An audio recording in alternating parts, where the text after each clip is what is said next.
in action. Okay, so Nicola, Yes, Don. how long have you been a performer? For 50 years. I'm sorry, I didn't catch that. Flumpty years. I started out as a professional magician when I was 14 years old, and I never stopped performing. So that's more than a while. So where did you come up with the idea to do a play about being trans in a prison? Well, I don't know that I came up with the idea. I was presented with the one line, "Jackie's not a real girl," and it's one of those things. You hear the line, and it's just so awful, but also you think, "Oh, that's a great line. I'm going to use that." And that was about 10 years ago, and I knew I had to write about it. It's not. Of course, the subject matter is about includes trans people, but the main thrust of it is about the right to identify, the right to name yourself, the right to your own identity, which is, I think, far more universal. So. Okay. And where have you performed this other than Toronto? Well, mainly in Toronto, with several different. It's been in a couple of different forms. Its first iteration was as a spoken word piece. Then I turned it into a graphic novel. Oh wow! And then see that. I performed the graphic novel as a kind of a literary performance with the backdrop of the panels from the graphic novel. And then last year I workshopped it at Buddies in Bad Times. And then based on their recommendation, I submitted it to Summerworks. Oh great! I'm glad it got in.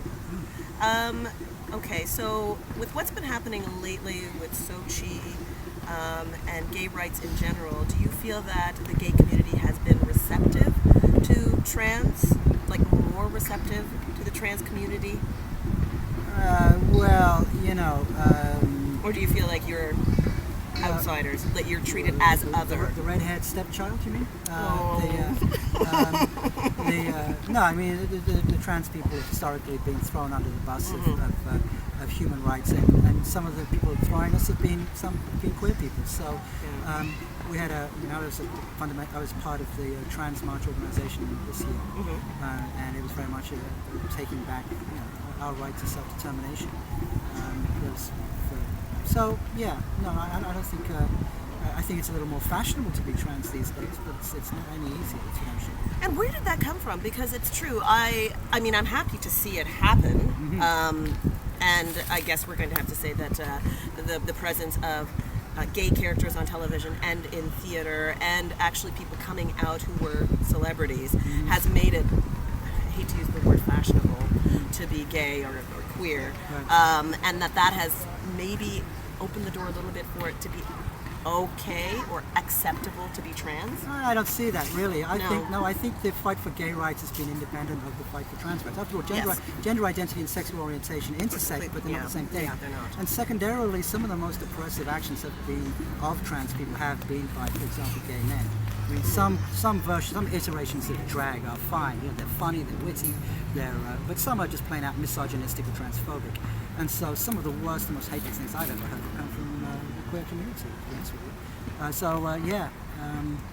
I think the reason trans people are coming out is because trans people are doing it, not because of anybody else's help, but because we're finally taking our place in the world in our own right, and because we have a lot to offer.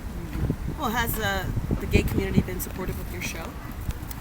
Well, I must say, Buddies in Bad Time, which is queer theatre, has been, and gay theatre and queer theatre are subtly different in political sense, but Buddies in Bad Time has been tremendously supportive, and That's great. Yes, it's been fantastic in that respect. They really take their queer culture very, very seriously. Yeah. Gay theatre, particularly. I mean, we had, no. Brendan Healy, has he come to the show yet? Oh, Brandon's been great. He's been super. He's amazing. He's provided us with provided me with tremendous support, moral support, also some good suggestions. There was he who suggested I work with Gene Wong.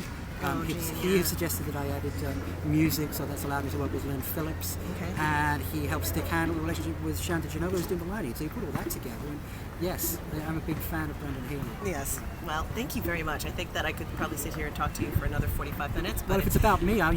Yes, you'll talk, and I appreciate that. Thank these you very hard much. questions? Well, I felt like they were somewhat hard. I mean, I don't want to ask you personal questions. Sure. It's okay. We can do that when we go off camera. Okay. Take it easy. Thank you very much. Thank you so much. Cheers. Thank you. Bye.